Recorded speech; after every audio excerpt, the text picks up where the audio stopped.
Eu quero saudar a todos os nossos irmãos, aqueles que nos assistem, os irmãos da ICM, os outros irmãos também de outras igrejas, são nossos irmãos que também assistem momentos da doutrina, aqueles que nos veem pelo canal 126 da TV, ou canal 85 da Sky, ou mesmo pelo YouTube.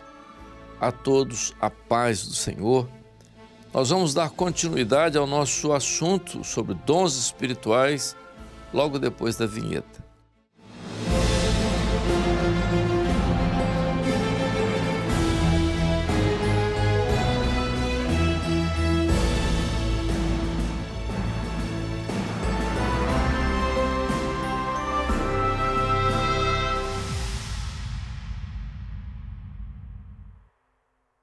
Nós vamos dar continuidade ao nosso assunto sobre dons espirituais, como nós temos falado em todos os nossos eventos, em todos os nossos programas. Da vez passada, nós falamos sobre o dom de ciências, conhecimento de Deus, falamos sobre fé, abordando esses aspectos dentro daquilo que o apóstolo Paulo ensina no capítulo 12 da carta aos Coríntios, da primeira carta aos Coríntios. Hoje, nós vamos abordar dois dons que estão nessa relação, que são cura e maravilhas. A colocação do apóstolo Paulo nesses dois dons cria uma certa apreensão, porque mesmo no texto original, ele coloca esse dom no plural.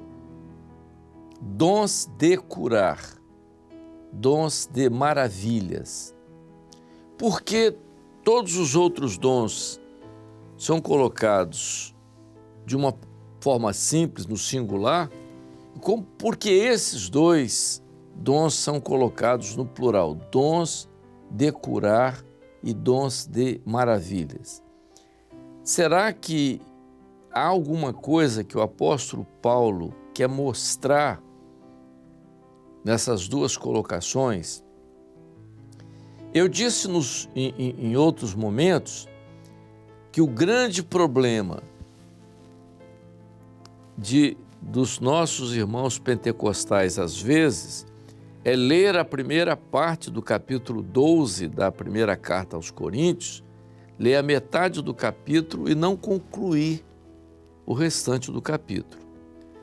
O início do capítulo 12, o apóstolo Paulo descreve essa operação do Espírito Santo na vida da igreja, as formas como o Espírito Santo opera, porém, no final desse mesmo capítulo, ele mostra que essas operações acontecem de forma integrada, ou seja, dentro de uma função única da igreja como corpo. Então, esses dons que ele menciona, eles acontecem na vida da igreja. Como eu disse a princípio, não há nenhuma preocupação do apóstolo Paulo em identificar o dom na vida de um irmão isoladamente. Quem é que tem dom tal? Por exemplo, qual irmão que tem o dom de fé? Ou qual irmão que tem o dom de sabedoria ou de ciências? Qual o irmão que tem dons de maravilhas ou de dons de curar? Essa preocupação em identificar isoladamente o membro ou a pessoa que tem o dom e criar uma ênfase em cima dessa pessoa que tem o dom isoladamente é um erro crucial e que está totalmente desvinculado daquilo que o apóstolo Paulo escreve no capítulo 12 inteiro. Então, o dom espiritual, repetindo aquilo que já foi dito várias vezes nessa nossa palavra, o dom espiritual não é de caráter individual. a ênfase ao dom espiritual a uma pessoa isoladamente é um erro doutrinário muito grave.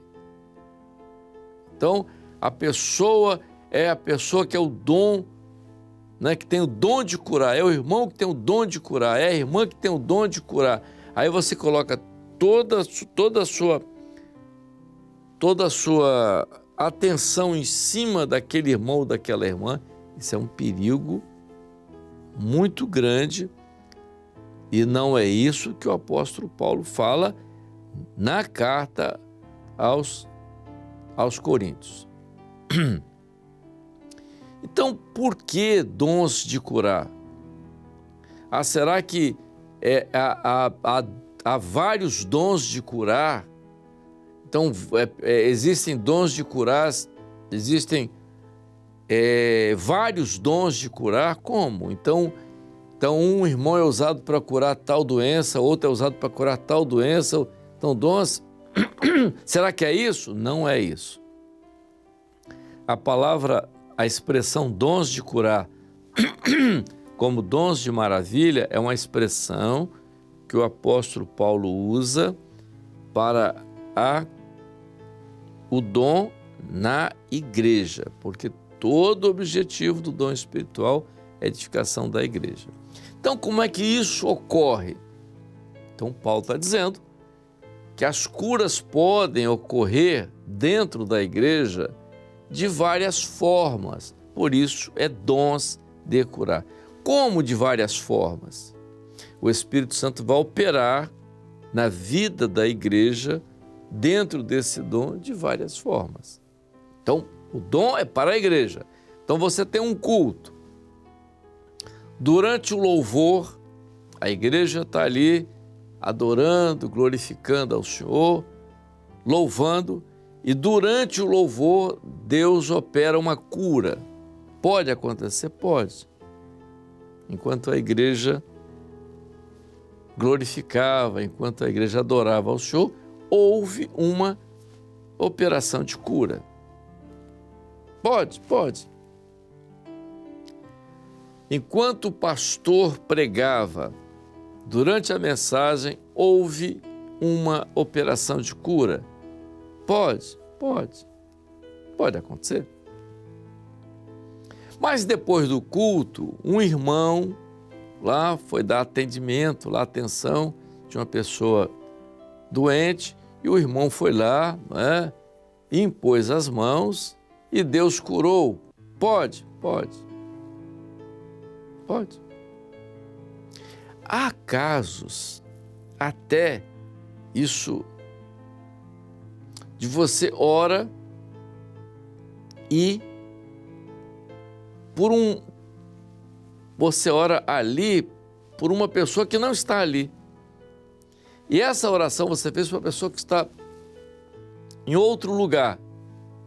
E Deus opera.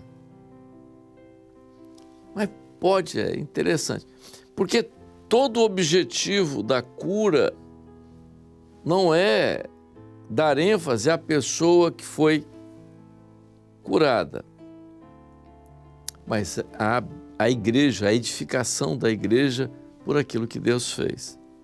Então há muitos casos interessantes. Eu falei, há momentos assim interessantes, porque nós entendemos que o culto, quando nós começamos o culto, nós oramos, clamamos pelo sangue de Jesus, há ministrações. No culto há ministrações de anjos, há uma operação no culto.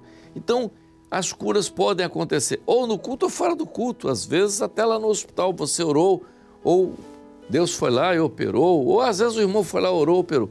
Mas não há nenhuma preocupação do Espírito Santo em dizer que fulano tem o dom de curar. Não há essa preocupação do Espírito Santo. O irmão pode até ser usado em curas, mas não é essa forma que o Espírito Santo quer fazer, porque essa ênfase ao homem com o dom, isso é perigoso, que leva o homem a um desvio, a ênfase a ele, daqui a pouco o Espírito Santo não usa mais e aí começa as coisas a ficarem complicadas. Há casos interessantes. Eu me lembro, eu falei aqui que às vezes o Senhor usa de uma forma interessante. Às vezes você ora por um caso fora, né? Fora. E Deus opera. Eu me lembro, nós estávamos numa reunião de pastores e chegou um pedido de intercessão.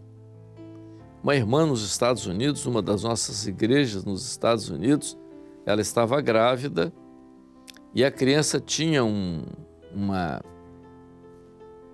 problema e essa criança precisava de uma intervenção ainda no útero da mãe. Há uma técnica sofisticada, você pode fazer uma intervenção intraútero. Hoje existe condição de se fazer isso. Mas a irmã estava muito preocupada porque ela tinha ido à médica, a médica tinha feito um exame de imagem e tinha que haver uma intervenção desse porte. Ela estava muito preocupada. Naquela hora, os pastores ali fizeram uma oração, intercederam. Depois da intercessão, o Senhor deu uma visão a um dos pastores dizendo que era enviado lá onde estava a irmã um anjo. E esse anjo operava na criança no útero da mãe. Aí foi aquela coisa toda e tal, tudo bem, glorificamos ali, tal. Questão de um mês depois, nós recebemos a notícia de que a irmã não precisou se submeter à cirurgia. Ela foi à médica, foi repetir o exame e a médica lá nos Estados Unidos fez a seguinte pergunta: onde você foi? Eu tinha que fazer a intervenção aqui, mas você procurou um outro serviço, um outro atendimento? Ela disse, não procurei. Não, procurou sim. Não, por quê? Não, porque essa criança foi operada. Ela sofreu uma cirurgia. Não, eu não fui a lugar nenhum, mas foi essa criança, né? O problema que ela tinha foi sanado, ó. Houve uma intervenção. E a doutora achou que a irmã tinha levado em outro serviço e outro médico tinha operado. E o que aconteceu foi uma operação, o anjo foi lá e operou. Então vejam, há várias formas de cura dentro da igreja, porque o objetivo da cura, isso é muito importante, nós vivemos essa experiência, o objetivo da cura é a edificação. Às vezes o Senhor cura para dar uma experiência, não algo que está sendo curado, às vezes alguém que está próximo, um parente, familiar, marido, esposa, filho, mas a cura tem esse objetivo. Então, é por isso que é no plural. O Senhor pode usar várias formas, né, na vida da igreja, durante a igreja, no culto, fora do culto, enfim. Mas isso é uma bênção para a igreja nesse tipo de trabalho, dessa experiência. E volto a dizer, alguns desvios disso criaram muitos problemas, né? E a doutrina, ela cai exatamente em cima disso. Nós temos que ter muito cuidado para que esse dom não se torne de uma forma vulgarizada, não é? Ou se torna um motivo de alguma coisa, de ênfase a alguma coisa que não é o que o Espírito Santo disse quando inspirou o apóstolo Paulo na carta. O outro dom, que também aparece no plural, é o de maravilhas.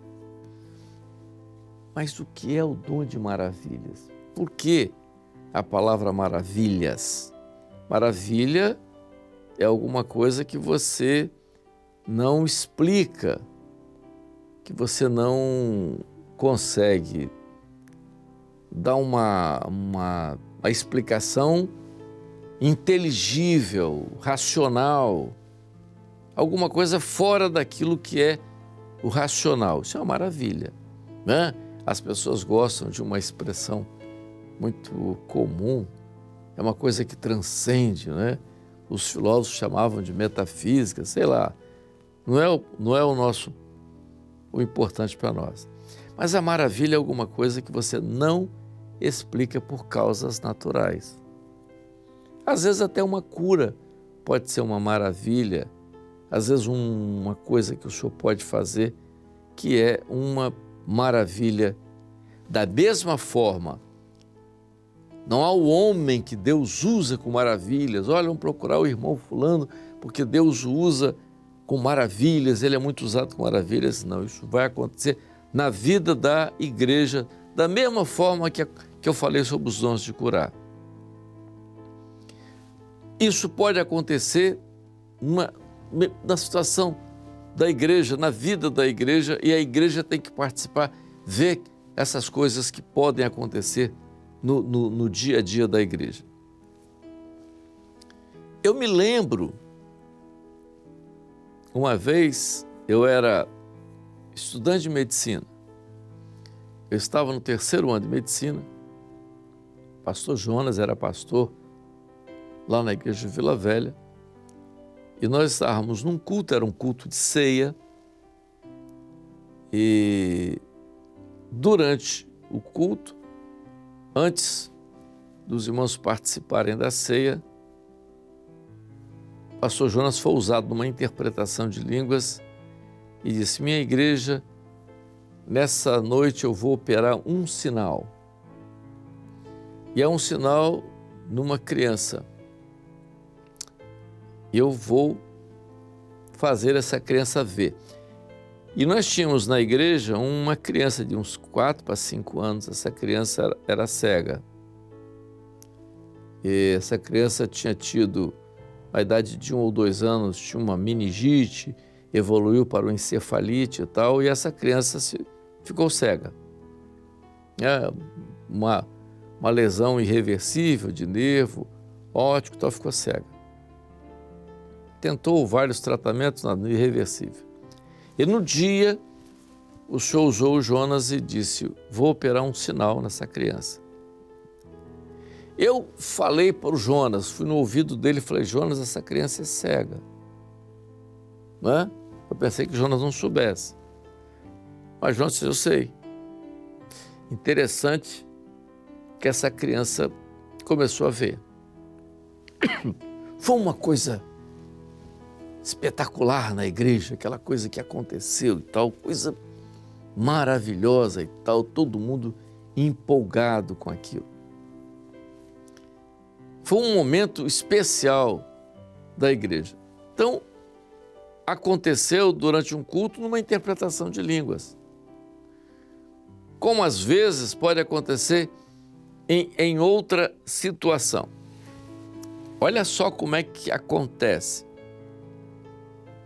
Nós tínhamos numa das nossas igrejas uma irmã que tinha uma lesão muito grande no rosto, uma lesão, e ela fazia um tratamento no hospital aqui de Vitória, e era um tumor, né?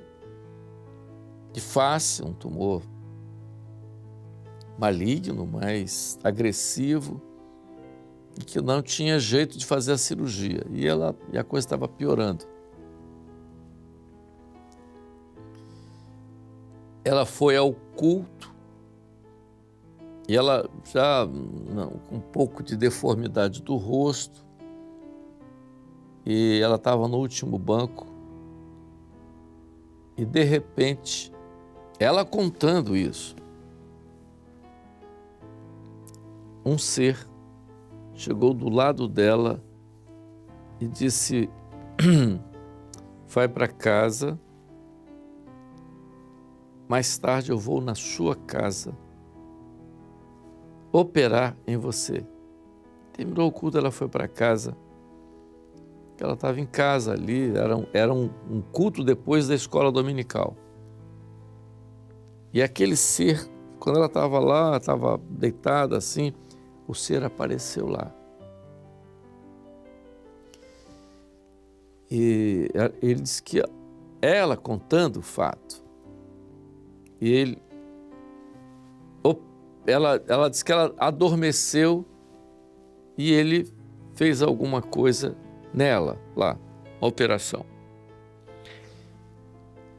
E aquela tumoração foi desaparecendo, desapareceu totalmente. Ela foi ao hospital, todo mundo impressionado com o que tinha acontecido. A igreja impressionada com o que tinha acontecido. Foi uma maravilha. Foi uma coisa extraordinária na vida da igreja. Não houve um homem que for orar por ela, não houve ênfase a uma coisa, foi uma ministração de anjos na vida da igreja durante o culto.